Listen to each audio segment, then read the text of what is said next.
catatan menarik dari bukunya yang diedit oleh Hal Elens, Destructive Power of Religion, bahwa agama memang diciptakan untuk membuat dunia menjadi lebih konstruktif, kehidupan manusia menjadi konstruktif, nilai-nilai yang membangun, tapi juga memiliki nilai-nilai menghancurkan, destruktif. Ketika agama itu kemudian digunakan untuk dalam pertarungan politik, ketika masuk dalam pertarungan politik menggunakan identitas keagamaan, in the name of religion, in the name of God, boleh membunuh yang lain. Seperti yang disampaikan, saya menangani mungkin 1000 lebih dah saya interview, sama saja pemikiran teman-teman saudara-saudara kita yang ditangkap di sini, yang ditangkap di Malaysia, yang ditangkap di Guantanamo.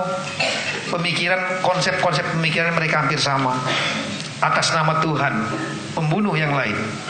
Nah, saya melihat bahwa apa yang terjadi saat ini adalah resiko dari politik internasional ini. Apa yang terjadi sekarang ini, meledak di Prancis, meledak di mana-mana, ini karena adanya problem di Timur Tengah, problem di dunia Islam.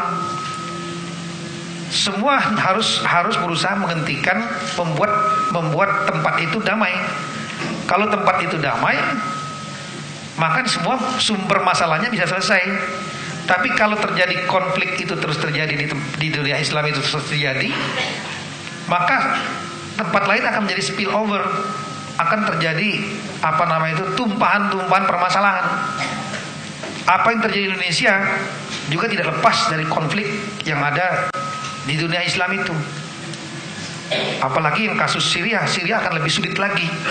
Kasus Al-Qaeda mungkin lebih gampang, karena antara big power Amerika dan Rusia, mereka memiliki satu persepsi yang sama, bahwa Al-Qaeda adalah common enemy. Al-Qaeda menyerang Amerika, WTC dan lain-lain, menyerang juga Moskow dengan Ceknyanya. Nah, Al-Qaeda bisa selesaikan dalam waktu 10 tahun. Tapi ISIS ini agak beda nih. Dia berada pada situasi di mana big power memiliki agenda politik yang berbeda. Pemerintah Assad di backup oleh Rusia, sementara rebel grupnya di backup oleh Amerika. Kita lihat kemarin Amerika mengirim 50 Tomahawk ke Syria. Pasti Rusia akan nggak happy dengan itu. Ini akan panjang. Selagi konflik di Timur Tengah ini terus terjadi, di Syria terus terjadi, maka doktrin-doktrin konsep ummah tadi, doktrin yang disebut Salafi Jihadi, yaitu to re-establish the glory of Islam during the Salaf time by the way of jihad qital. Itu doktrin Salafi Jihadi yang diperkenalkan kembali terutama oleh Said Qutb, sehingga disebutkan Qutubian ideology, dengan konsep jihad, hijrah, kemudian istimata, syahid dan lain-lain. Itu ada seperangkat konsep ideologi ini, itu akan bergerak dan berjalan. Mereka menganggap bahwa ini peradaban Islam sedang ditekan. Mereka ingin menegakkan kembali kejayaan Islam seperti zaman para salaf, yaitu zaman para sahabat, di mana Islam memegang hegemoni pada abad ke-13. Sementara demokrasi Pancasila yang dicetuskan oleh pendiri negara kita, Bung Karno, Bung Hatta, lain-lain, ironisnya sudah mulai fading away, sudah mulai pelan-pelan meredup.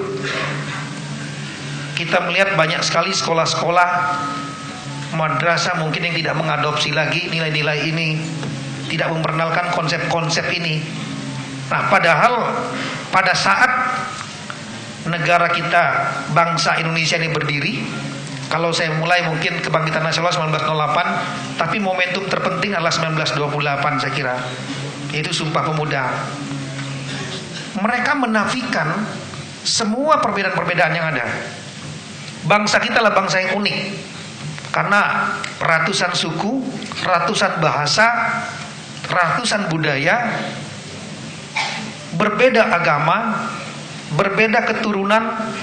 Pemuda saat itu menafikan semua perbedaan itu dan kemudian mendeklarasikan menjadi satu bangsa. Nah, tahun 45 Bung Karno dan Bung Hatta juga terkenal dengan konsep Bhinneka Tunggal Ikanya. Sekarang yang harus kita lakukan adalah bagaimana kita memperkuat instrumen-instrumen agar potensi konflik di dalam negeri yang bersumber dari penguatan identitas ini harus kita redam. Kuncinya adalah saya kira selain membuat mekanisme dalam sistem politik, juga adalah rule of law. Jadi aturan-aturan hukum ya bukan membatasi, bukan untuk artinya mengurangi demokrasi. Kita melihat ideologi-ideologi radikal masuk seperti jalan tol. Ada beberapa yang sudah menantang ideologi Pancasila, kemudian ideologi radikal tadi yang masuk tadi, mereka atas nama in the name of democracy, in the name of freedom, atas nama kebebasan, tapi kemudian membatasi kebebasan yang lain. Kebebasan atas nama agama, kami kan bebas menyampaikan ideologi kami, tapi dia juga membatasi kebebasan ideologi agama yang lain. Jadi dimanipulasi. Oleh karena itu saya berpendapat sekali lagi, kuncinya memperkuat instrumen pencegahan konflik. Kemudian doktrin Pancasila, kalau mendapat saya, ini harus kita intensifikasikan lagi.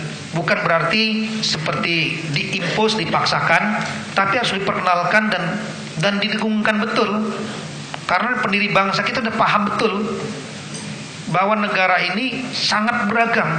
Mungkin gak ada lagi negara lain yang seberagam Indonesia. Dan itu harus kita nafikan keberagaman itu, suku, agama, ras, menjadi satu identitas, yaitu bangsa Indonesia. Saya mohon maaf kalau terlalu panjang, kira nanti bisa berkembang pada waktu pertanyaan, Pak. Terima kasih, Pak.